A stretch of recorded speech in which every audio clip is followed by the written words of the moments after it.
El tema hoy es escudriñando los secretos del hielo, en particular Antártica.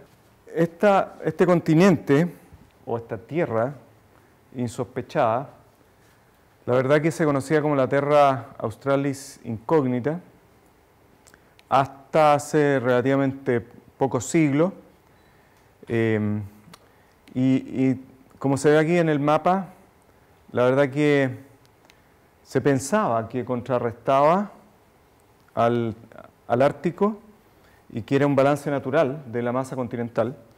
Entonces, Antártica, el opuesto al Ártico. Y esta era la figura que permaneció hasta 1700 o algo así. La era heroica, podemos decir que exploradores que ingresaron al interior del continente, aquí hay algunos, y tenemos por aquí algún héroe nacional, este señor, el piloto pardo, que rescató a Shackleton, Ernest Shackleton, allá en la isla Elefante, ¿cierto? Una historia que probablemente es bien conocida por todos. Luego de 3 intentos, finalmente el gobierno de Chile, a través de la Armada, proporcionó un barco, la escampadilla de Yelcho, al mando del piloto pardo, y pudo sacar a sus 22 hombres que habían sobrevivido todo un invierno y mucho tiempo en la Antártida sin perder ninguno solo. Pero hay otros héroes muy famosos, Roald Amundsen, que conquistó el Polo Sur en 1911. Tristemente, digamos, muy célebre también, el capitán Scott, inglés, lideró otra expedición al Polo Sur, pero llegó aproximadamente un mes después, pero vamos a ir viendo, la verdad que no llegó de vuelta y murieron prácticamente todos los expedicionarios que habían llegado al Polo Sur para encontrar la bandera noruega con una carpa. Así que una triste historia de exploración, pero muy notable también. Y héroes menos conocidos quizás en otros ambientes, pero Douglas Mawson de Australia, que además era científico y que descubrió el polo magnético sur, entre otras cosas, y tuvo también sus aventuras bien épicas. Bueno, aquí empieza la era científica, por ahí por el año 20, con la creación de varios institutos polares nacionales, tanto en Inglaterra, el Scott Polar Research Institute, en Alemania, en Kiel, en Francia, Noruega, etc. Y con pioneros ya, no solo a pie, ya se había conquistado el Polo Sur, sino que con medios aéreos y terrestres. Y acá hay algunos pioneros de la aviación antártica, Wilkins Byrd, el mismo Mawson, que ya habíamos descrito, Ellsworth, etc. Y el famoso Año Geofísico Internacional, 1957-58, en que confluyeron, no solo a la Antártida, sino que a todo el mundo, grandes campañas de mediciones de nuestro planeta. Y a la Antártica, entonces, aquí fue cuando se crearon las bases en el Polo Sur, Amundsen Scott, por ejemplo, la base Vostok, y también acá hay una muy épica expedición, que es el sueño de Shackleton, y que transformado en realidad, pero con medios mecanizados. ¿Qué es lo que quería Shackleton y que no lo logró en esa campaña que fue finalmente rescatado por el piloto pardo?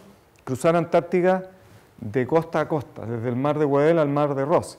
Y él lideró personalmente el tramo del mar de Weddell a lo que iba a ser el Polo Sur, y su otro equipo entonces del mar de Ross tuvo incluso una peor suerte, porque incluso tuvieron 1 o 2 muertos. Y fue sin saber uno de otro, obviamente, en esa época, pero exitosamente con tractores, algunos problemillas, un tractor semi-caído, una grieta, pero se juntó entonces de un extremo del continente a otro Hillary con Fuchs, y a Fuchs le dieron como un Mercedes-Benz más o menos de un tractor, un super tractor, un Snowcat, pero a Hillary le dieron, y Fuchs parece que no le tenía muy buena, siendo inglés y Hillary neozelandés, le dio un tractor Ford, un tractor agrícola, y que la cabina, digamos, era un pequeño desastre, en fin. Y llegó, milagrosamente llegó, y creo que llegó antes que Fuchs, no sé bien, y se juntaron en el Polo Sur como grandes amigos, a pesar que habían tenido algunas pequeñas diferencias.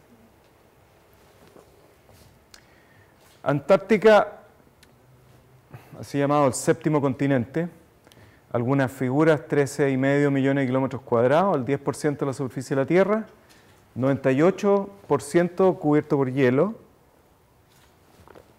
contiene 70% de todo el agua dulce de la Tierra, el 91% del hielo.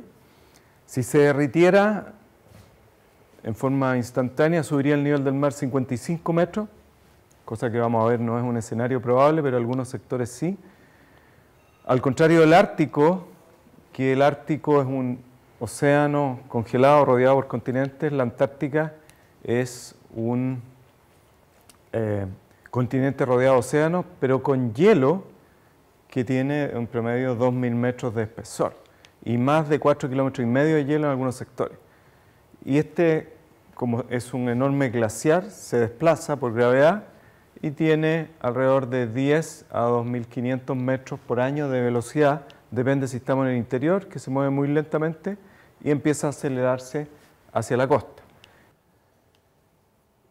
Veíamos efectivamente que el hielo se forma a partir de la nieve, un cristal de nieve, ¿cierto? Se transforma en nieve antigua, perdura en la Antártica durante el verano. ¿Por qué? Porque hay temperaturas muy bajas, se transforma en lo que es neviza y luego en hielo glaciar. Y este proceso continúa año a año y va cubriendo todo lo que uno deja en la superficie en prácticamente toda la Antártica.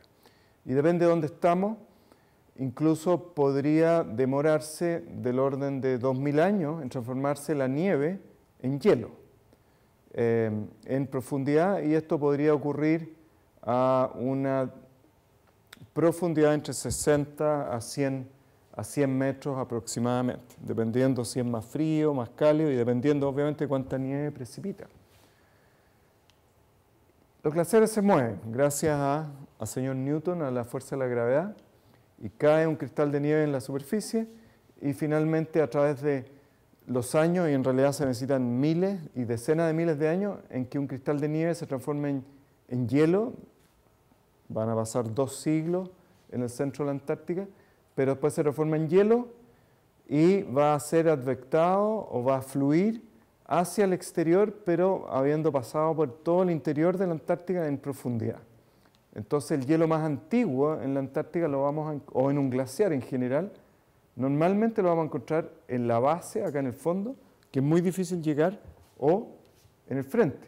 Entonces hay colegas que están yendo muy cómodamente en el frente de los glaciares, por ejemplo en Groenlandia, a rescatar estos testigos de hielo que traen información muy relevante del clima del pasado. Esta es la Antártica, podemos dividirla geológicamente en 2 sectores, un sector occidental que es la Antártica Occidental, el West Antarctic Ice Sheet, WAIS, el WAIS, y el sector oriental, el East Antarctic Ice Sheet, el EIS, que en realidad el EIS es un cratón geológico, donde están las rocas muy antiguas por sobre el nivel del mar, y encima se depositó una capa de hielo enorme, pero es un verdadero continente con algunos sectores que están bajo el nivel del mar y con algunas cuencas sedimentarias y otras cosas parecidas, pero esencialmente es un continente tal como lo conocemos hoy en día, salvo que está cubierto por 2.000 metros de hielo. En cambio, la Antártica Oriental es una cuenca marina donde hay depósitos marinos muy grandes, que está bajo el nivel del mar y que hubo tanto hielo, hay tanto hielo que empezó a depositarse en esta cuenca, pero si uno derritiera la Antártica Occidental, se encontraría entonces con un océano derretido, digamos, y con agua que contribuiría muchísimo el agua producto del derretimiento de los hielos. Entonces, esto es lo que se llama un hielo continental marino, el WAIS, y el EIS, en cambio, es un hielo continental terrestre. Efectivamente, el EIS, como hemos dicho, descansa por un lecho, una base muy por encima del nivel del mar, estable, pero contiene la mayor parte de todo el hielo de la Antártica, equivalente a 50 metros a nivel global del mar. O sea, si derretimos la Antártica Oriental, subiría el nivel del mar 50 metros. Pero el WISE fue detectado ya hace más de 30 años como el gran problema insoluto de la glaciología. ¿Por qué? Porque descansa bajo una base rocosa muy por debajo del nivel del mar, y ustedes pueden ver entonces que si se llegara a desprender de su base, empezaría a flotar como un témpano. Entonces, por ese motivo es muy inestable, pero solo tiene alrededor de un 10% del hielo que tiene la Antártica Oriental. O sea, si se derritiera, subiría el nivel de los océanos del orden de 5 metros. Bueno, estos son los tempanitos. Este creo que es el récord antártico, un témpano de 295 kilómetros de largo por 37 de ancho, una superficie de 11.000 kilómetros, casi equivale a toda la región metropolitana, ese témpano, que se desprendió hace alrededor de una década, cerca de la base McMurdo. Así que estos son fenómenos episódicos, normales, pero en escenario de cambio climático, de un calentamiento, deberíamos esperar una aceleración de los glaciares, mayor derretimiento y mayor fracturas también. Ahora, ocurren cosas interesantes en los hielos y bajo los hielos también. Bajo los hielos, producto del calor geotérmico, recordemos la Tierra tiene un núcleo radiactivo y se emite calor, entonces a pesar que la superficie puede estar a menos 55 grados Celsius como promedio todo el año, bajo el hielo podemos tener un lago y podemos tener agua. Y de hecho se han descubierto más de 300 lagos subglaciales en la Antártica, de los cuales el más grande es el lago Vostok, y justamente, y aquí se ve incluso a ojo desnudo del satélite, desde el espacio, se ve el lago Vostok como una gran cancha de fútbol medio, no tan rectangular, pero que tiene unos 200 kilómetros de largo por unos 70 de ancho, y que la base Vostok, justo los rusos, con gran ojo, sin saberlo en ese minuto, la instalaron exactamente sobre el lago y fueron los primeros entonces de descubrirlo y también de perforarlo. Lo perforaron hace alrededor de un año y están todavía en pleno proceso de análisis de muestras, pero se creía que estos lagos subglaciales contenían agua que estaba estable, incomunicada por millones de años, entonces que íbamos a encontrar, no sé, cualquier tipo de bichos y monstruos tipo Loch Ness ahí en esos lagos, cosa que todavía se han perforado dos, pero de manera muy sutil. Pero más importante que eso, hay un efecto dinámico importante, que estos lagos se sabe que están comunicados. Entonces, al estar comunicados, a veces se vacían en forma relativamente rápida, y aquí en espacio de un par de años se vació este lago Cook Subglacial Lake E2 y disminuyó la superficie del orden de 50 metros, hasta que volvió a llenarse, se vuelve a llenar y empieza a subir. Entonces, esto, que era algo totalmente impensado y no descrito en las teorías, es un hecho y hay que incorporarlo ahora en la dinámica de la Antártica. A nivel de conclusiones, entonces hay zonas estables en la Antártica, incluso zonas que están ganando masa en la Antártica Oriental, pero la Antártica como un todo está perdiendo hielo y aportando al nivel del mar. Sobre todo lo que habíamos dicho, Península Antártica y la zona del mar de Amundsen y también parte del mar de Bellingshausen. Habrá en el futuro una amplificación de estos impactos de los de hielo, tal como el ascenso al nivel del mar, que podría ser incluso más de 1 metro, pero también se afecta la dinámica de los hielos, dependiendo obviamente de los distintos escenarios de las emisiones de gases de efecto invernadero. Ahora, podemos y debemos continuar contribuyendo desde nuestra posición privilegiada geográficamente a la ciencia antártica. Se está haciendo mucho, ha habido un impulso en la ciencia antártica. Hace poco hubo una reunión, por ejemplo, del Instituto Antártico Chileno respecto a este tema, de cómo nos proyectamos a futuro y para dónde vamos, pero debemos seguir haciéndolo en, obviamente, colaboración con nuestros científicos internacionales y toda la colaboración también internacional y con el apoyo de los operadores antárticos, que en Chile principalmente son las Fuerzas Armadas, a pesar que hay sectores privados también que están hace años empezando a jugar un rol cada vez más importante. Y la soberanía, porque hay todo un tema político, ¿cierto?, de la Antártica chilena, en fin, y hay varios países que reclaman la mejor manera de hacer soberanía. Recordemos que los reclamos territoriales están congelados desde que se firmó el Tratado Antártico, básicamente desde el Año Geofísico Internacional, a pesar que se firmó por ahí por el 61. La mejor manera de hacer soberanía es soberanía científica, o sea, hacer ciencia.